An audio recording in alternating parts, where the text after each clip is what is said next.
见出路的方向，心像风中残灯微光，泪水湿透了夜的窗。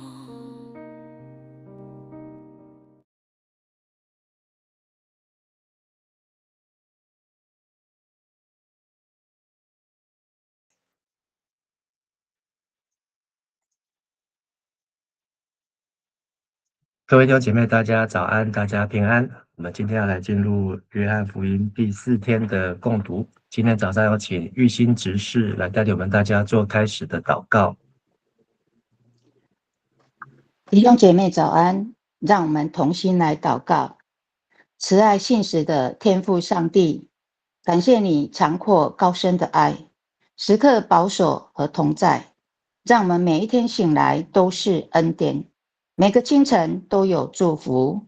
求主圣灵更新我们的灵命，帮助我们用渴慕的心寻求主的话语，用谦卑敬畏的心对焦主的带领，行在合神心意的道路上，将你的真理实践在生活中，将基督的爱行在每个角落，向世人见证耶稣就是基督，让更多人得到这一份永生的救恩。我们这样祈求祷告，都是奉主耶稣基督的圣名求，阿们。阿们，谢谢。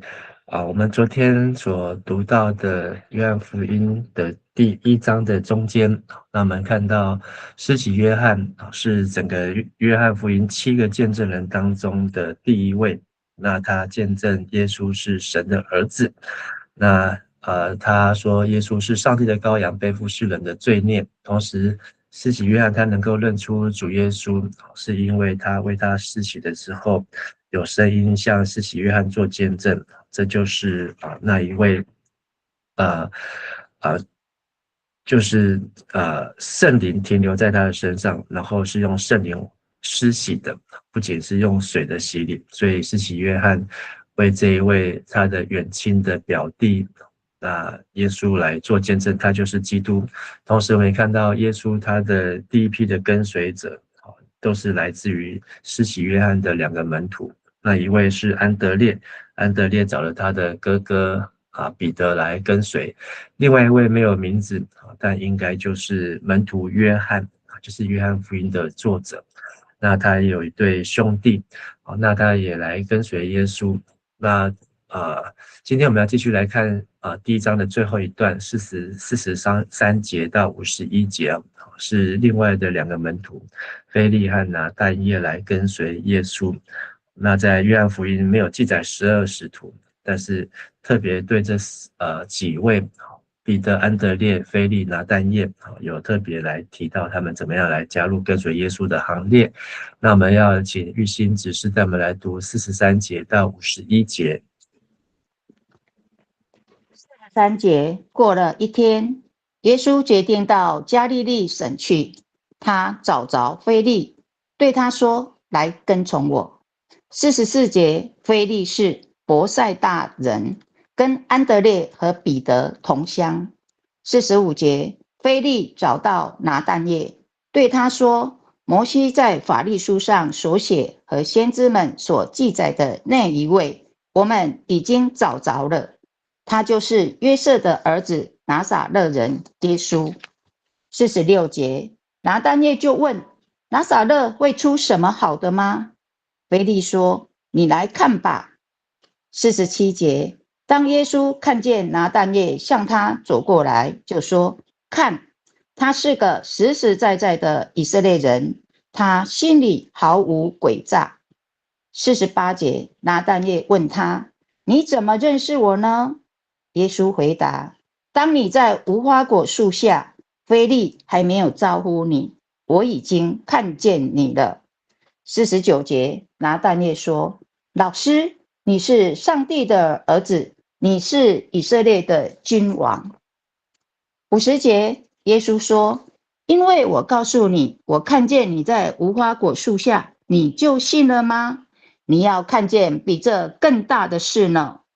”51节，又对他们说：“我郑重地告诉你们，你们要看见天敞开，上帝的天使在人子身上上下往来。以上。谢谢。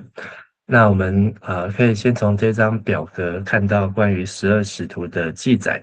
那在圣经当中有这4段的经文，第一段是马太福音第10章，马可福音是安排在第3章，路加福音在第6章，以及在使徒行传是第1章。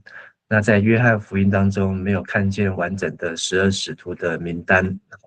那因为约翰福音也是比较晚才写出来的作品，所以12使徒的名号已经非常的响亮。那所以约翰福音并没有再去刻意的整理这12使徒。那从这个名单当中可以看到，以马太福音来看，有西门、安德烈，这都是按照出现的顺序。雅各、约翰，那再来是腓利、巴多罗买。那巴多罗买就是在约翰福音里面的拿但业，但是在3卷福音书还有在使徒行传都是巴多罗买。那还有多马、马太，那亚勒腓的儿子雅各，还有达太，还有激进党的西门，最后是加略人犹大。那我们可以看到这样的顺序呢，在4个地方都出现第1位的都是彼得，出现第5位的都是腓利，出现第9位的都是这个亚勒腓的儿子雅各。那这个亚勒腓的儿子雅各就是第一个被砍头，那个对不起，是约翰的兄弟雅各被砍头。那这个腓利呢，是今天会登场在约翰福音当中。那他跟这个使徒行传后来殉道的腓利，对不起，传福音给埃提阿伯太监的腓利呢，是不同人。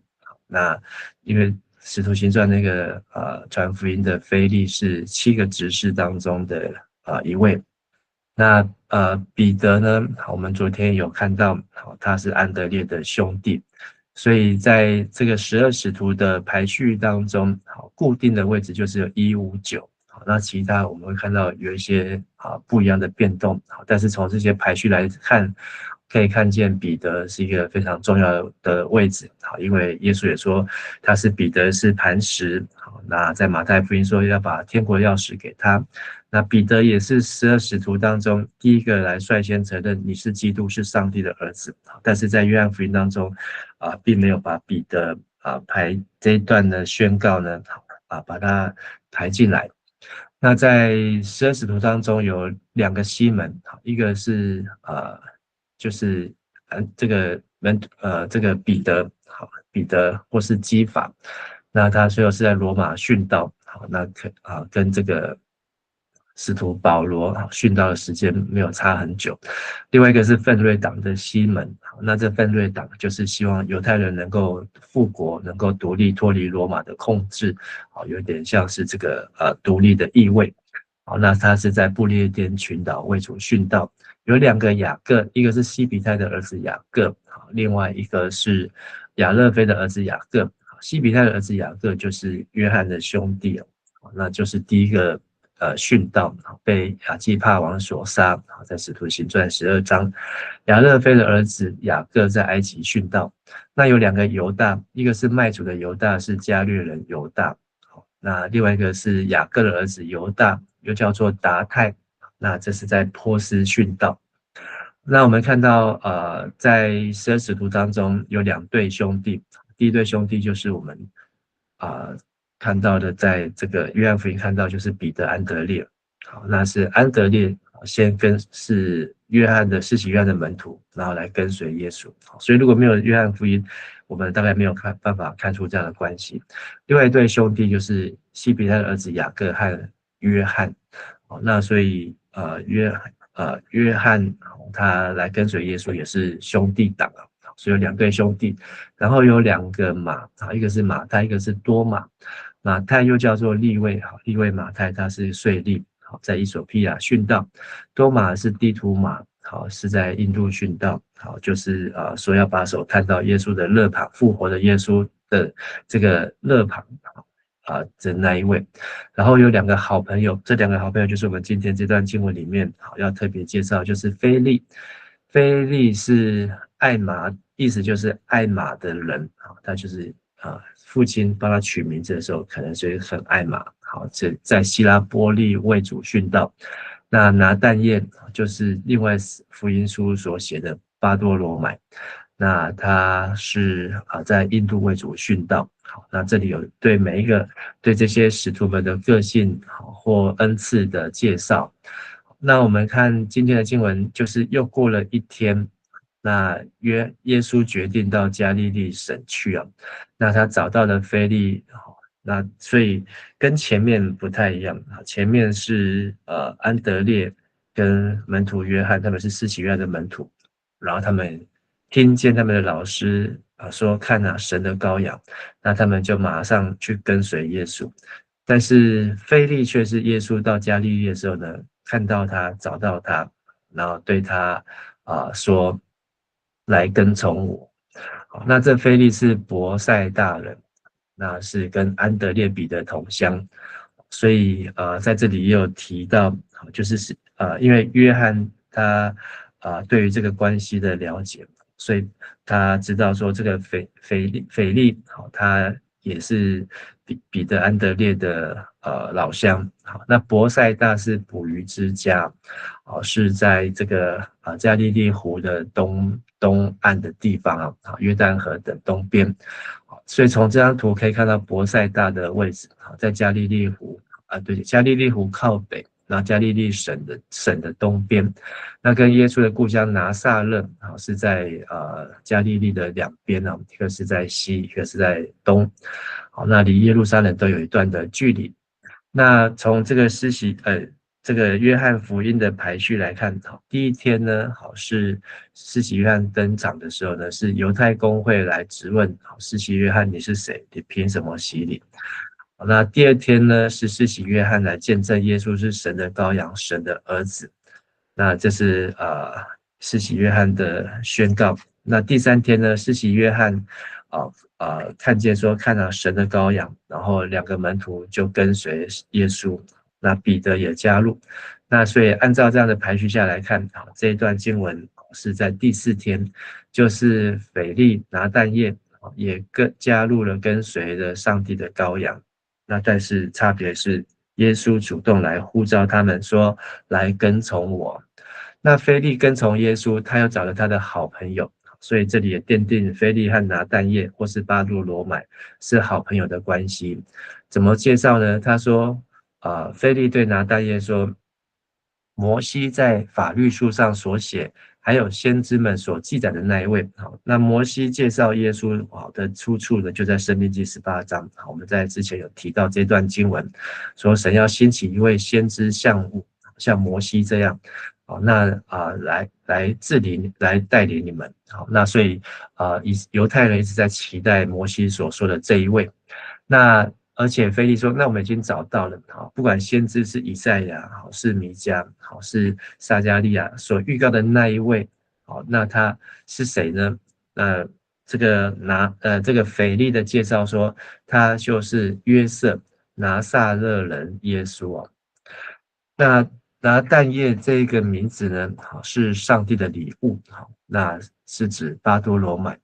那众先知所介绍的那位就是受膏者，就是弥赛亚，甚至连大卫都曾经介绍这位受膏者，说我主使我主坐在脚凳上我使我主在他脚凳上就是连大卫都称他是主那拿撒勒这个地方呢，拿撒勒如果我们去看旧约呢，从来没有出现过。那第一次出现呢，就在福音书。所以拿撒勒呢，可以说在旧约没有一个正统，没有任何一个人曾经在这边当做他出生的背景那甚至呢，拿撒勒呢，在当时还是一个风化区。所以在拿但业的耳朵听起来说，这个弥赛亚，这个像摩西这么伟大的先知，居然会在拿撒勒这个默默无名，而且还是一个风化区的地方出现。所以他才说拿但业就说，拿撒勒会出什么好的吗？意思就是说，这个地方从来没有一个伟大的人物在这里出生过。那弥迦书的确是有预言说那个受膏者是要从伯利恒来诞生。好，那耶稣的出生我们也知道，他虽然是拿撒勒人，但是他出生的时候是为了要上城去报户口，所以才会在路上玛利亚在马槽伯利恒的马槽生下耶稣。但是耶稣其实他的成长的地方还是在北边的拿撒勒，并不是南边的伯利恒。那所以腓利要怎么样来回应拿但业？如果我们从这个经文继续看下去，可以知道说拿但业对于圣经，对于上帝的话，其实有相当的掌握。那腓利也知道说他没有办法用圣经来跟这个拿但业、巴多罗买做辩论，所以他只能够用最直接的方式，就是说你来看吧。所以你来看，这个看的意思就是你自己来观察，你来观看，你自己来鉴定。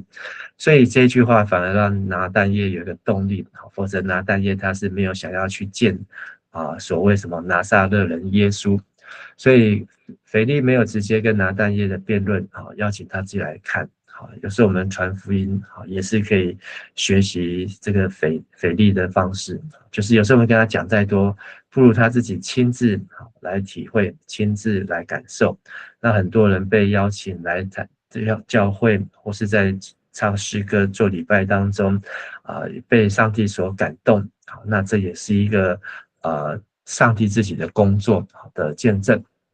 47节，那耶稣看见拿但业跟着腓利一起过来，就说他是个实实在在的以色列人，他心里毫无诡诈。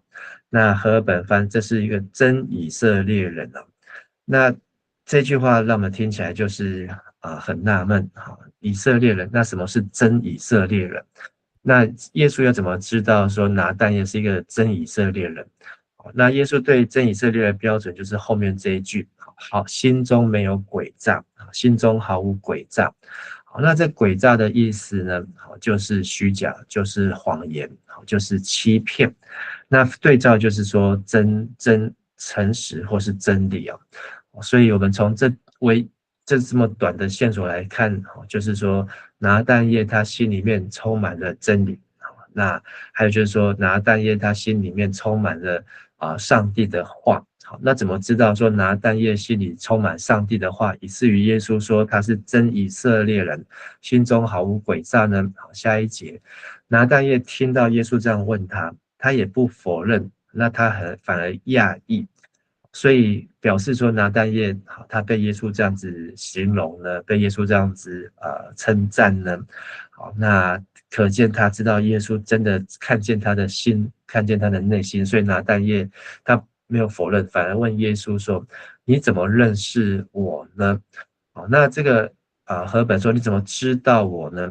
不管是知道或是认识，这个字我们有讲过很多次，就是一种经验当中的体认。好，那在旧约当中也会用这个字来当做夫妻同房的时候的性行为。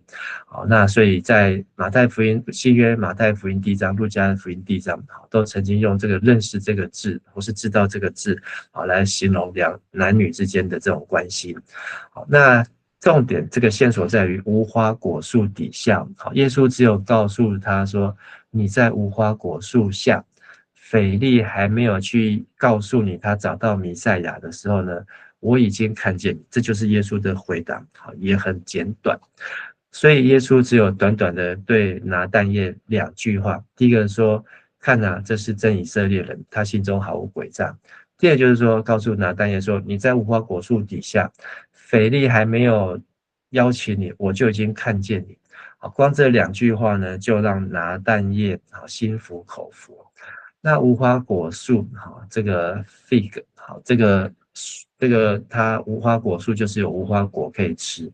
那这无花果这个养分非常的高。好，那无花果树还有一个好处就是它的叶子比较宽，所以在像中东巴勒斯坦这个地区，有时候日头太阳温度比较高，那在无花果树下呢，就是一个乘凉避暑的好地方。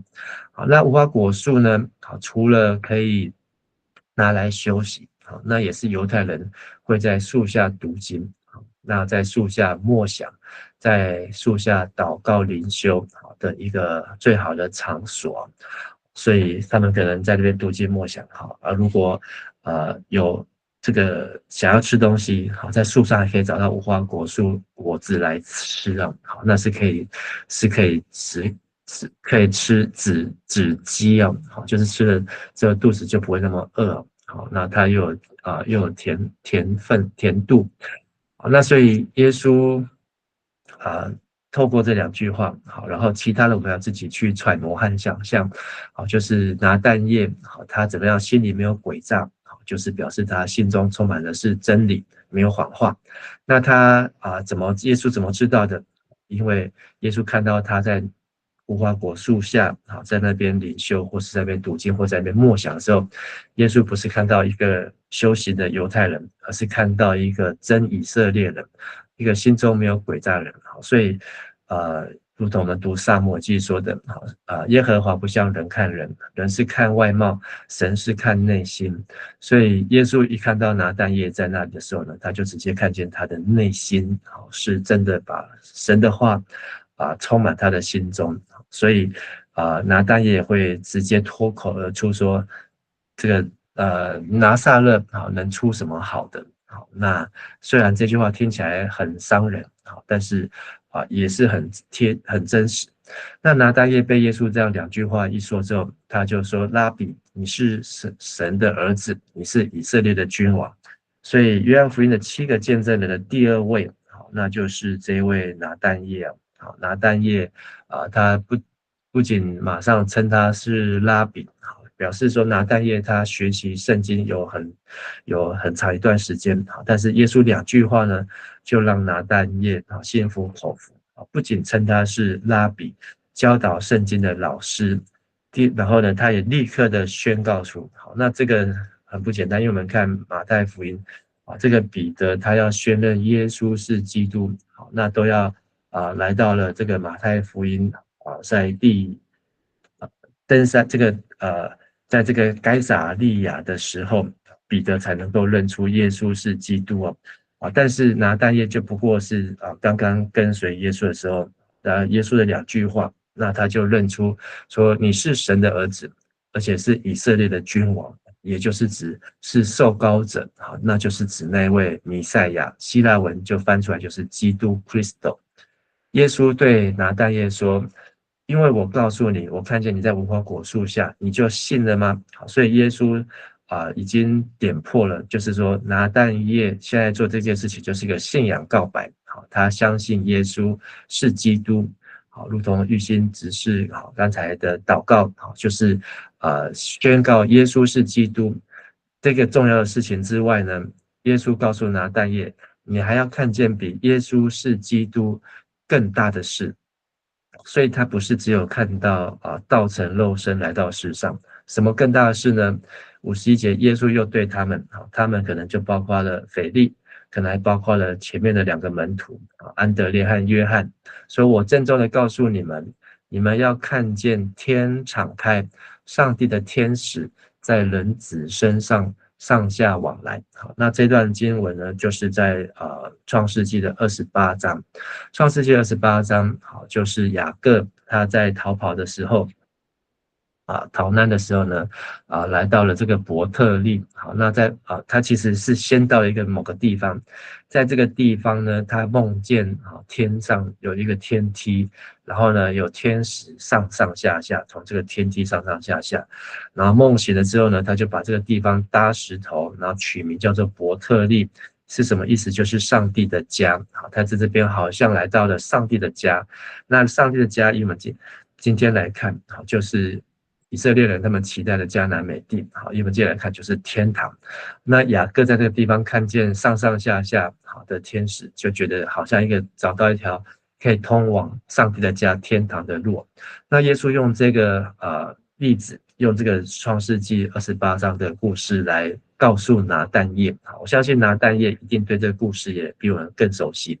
好，就是说耶稣呢，他自己要成为那个梯子，那他要成为神跟人之间的桥梁。那神的使者在人子身上，所以人子就好像一条道路，成为一个梯子，也成为所谓的道路真理生命。那我们可以借着耶稣到天父那里来。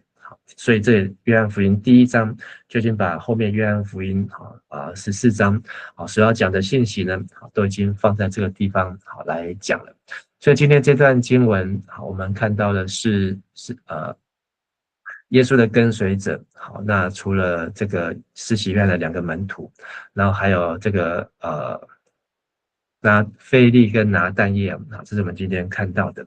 好，那腓利和拿但业虽然在4福音书当中他们都没有太多的表现，都没有太多的记载，所以这也是为什么约翰福音在这个地方要帮他们补充的原因。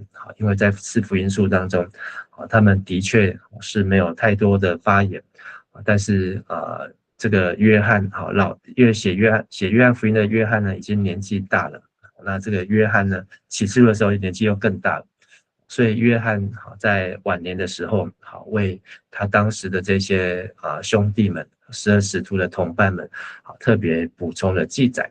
那今天这段经文的金句我选1章49节就是拿但业的宣告，他是第2位见证人，说老师你是上帝的儿子，你是以色列的君王。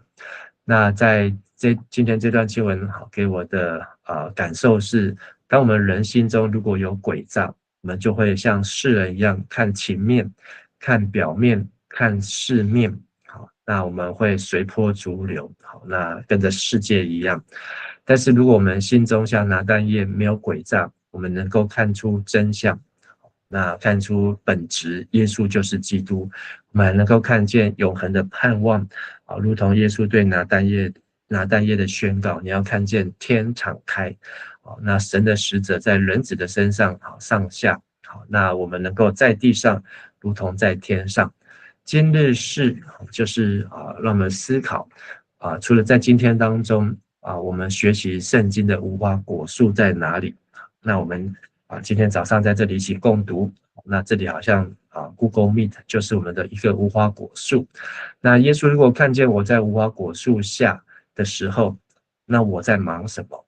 当我们在学习圣经或是在灵修在默想那我们是否能够如同拿但业，耶稣看见我们的内心是不是有把神的道存放在心中，没有诡诈。那今日祷告，求主帮助我们成为无花果树下的求道者，能够用话语，上帝的话洁净我们血气当中的诡诈，还有谎话，还有欺骗，而能够成为耶稣眼中的真基督徒。我们一起来祷告。亲爱的父神，我们向你献上感谢让我们能够从腓利还有拿但业这对好朋友，他们怎么样来传福音有时候嘴巴说不出来，但是我们可以用行动说你来看看你来教会你一起来做礼拜有时候我们像拿但业读了很多的圣经，我们在等候的当中但是上帝你要看见我们心中的真实，还有我们心中没有虚假，没有诡诈，也求主圣灵帮助我们，常常使我们的心思意念能够更新，不要效法这个世界乃是查验神的善良、纯全，还有可喜悦的旨意。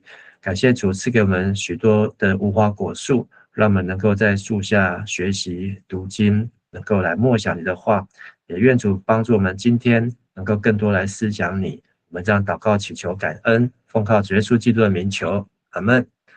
谢谢玉欣姐。谢谢牧师。谢谢牧师。谢谢。谢谢牧师。牧师。谢谢。